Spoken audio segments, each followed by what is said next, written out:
What about Sammy Sal? Sammy has got a broken rib, so we're looking at 4 weeks. The floor is open for Sundin. So were line combinations dancing through your head yesterday? Tell you the truth, not really. We're gonna, when Matt comes here, we're gonna give him the time to find his rhythm, and from now till then, we still get a lot of games to play and focus on, and we'll figure it out in due time. Obviously, I think our team, our players, our coaches, our management, everybody's excited. The city should be excited. All Canucks fans should be extremely excited. And when he gets here, we'll deal with it. What went through your mind when you first found out? Well, I've been aware of the process since day one, and from day one, I wasn't in any conversations with JP or Mats, but from the beginning, Mike had been giving me his feedbacks on how the conversations have been going. And from day one, Mike has been telling me we're going to get this guy. And I don't know if it was the power of positive thinking or whatever, but from what he was telling me and what I was hearing outside of what he was telling me were two different things. And for the last 3-4 days, he thought we were right there. The day before yesterday, he thought we were right there. And yesterday morning, it was confirmed. So it was a good day for us. How much better does he make your hockey team?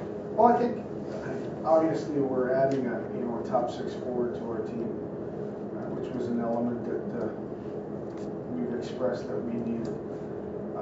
He's going to help us obviously there, and he's obviously going to help us leadership-wise. We're adding another strong leader, a good person to our dressing room, and I think Matt did his homework on our team and on our dressing room. He liked what he was hearing, and I think he feels that this was the best fit for him, and that's what he's coming here. Mike Brown said that you phoned him and suggested he do the respectful thing. Well, I just asked him if he wanted to give up his number, and he immediately said yes. So I'm sure somebody down the line is going to take care of him for that gesture of respect. Where do you see Matt? I know it's early, but where do you see him fitting in?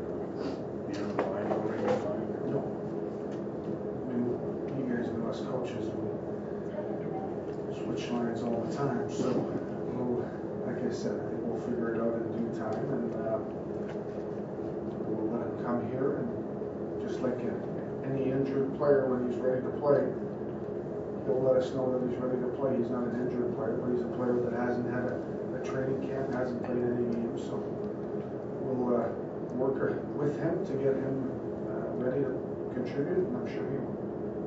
What type of players do you think are best suited to play with him? Is it like to have one big winger and one little skilled guy or something like that? At that time, we'll see who's playing well for us, who's doing what, and we'll figure that out. But I think we're extremely pleased that he picked our group. In my mind, I was telling this to TC yesterday, that in the past 5 to 10 years, when I've watched certain players handle themselves, whether it be media-wise or on the ice, like 4 guys have always stood out in my mind. Trevor was one, Jerome was another one, Joe Sakic. Every time I saw him and the way he presented himself publicly and the way he handled himself on the ice, and Matt's, those 4 guys have always stood out in my mind. In good times and bad times, handling themselves in a great way. And we've got Matt's coming in here, who's used to Canadian environments, so it should be a lot of fun. How tough was he to coach against, as far as when you prepared your team to play him, no matter who he was playing with? I saw him quite a bit when I was in Montreal, and I mean, he's a big power forward with skill. It's not easy to deal with, so it should be real good for us. The You'll have to forgive me as this question's coming straight from Toronto, but given that he's worn a letter for a while, was there any thought of giving him one and making him part of the leadership group that way? I don't think Sundin needs a letter to lead. We've got our captain, we've got our assistants. These guys have been doing a great job for us, and I'm sure he doesn't need a letter to be the player that he can be on and leadership-wise. Hate to be boring, but you do have a game tomorrow. What's your scouting report on the Chicago Blackhawks? They're one of the very good teams in the NHL right now. I mean, everybody's talking about their offense, which is well balanced and highly skilled. And with their D's jumping up in the play the way they are, it makes it very challenging. But defensively, they're one of the best teams also in the league. Power play is good, penalty killing is good. Their record is excellent, and there's a reason for that, as they're playing well in all areas and all phases of the games. Are they one of the quickest teams in the league right now, or in the West? I have to say, speed and skill is definitely one of their biggest attributes right now. There's a lot of excitement around Matt's coming, but you're going to have 4, 5, 6 games before he gets into the lineup. Is there any kind of a challenge in keeping everybody focused amidst all of that buzz and excitement?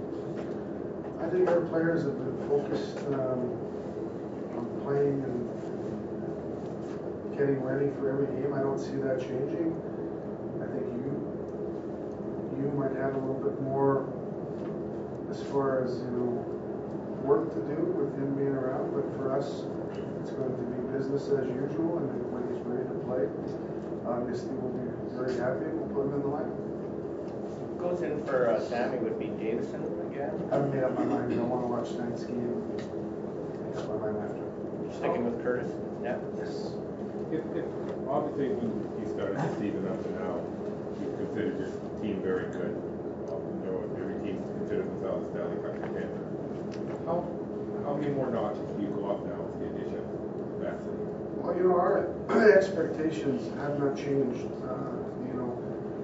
There was, and we haven't worried since day one about the external expectations. A lot of people didn't put us in the playoffs. Some people even put us 29th in the NHL.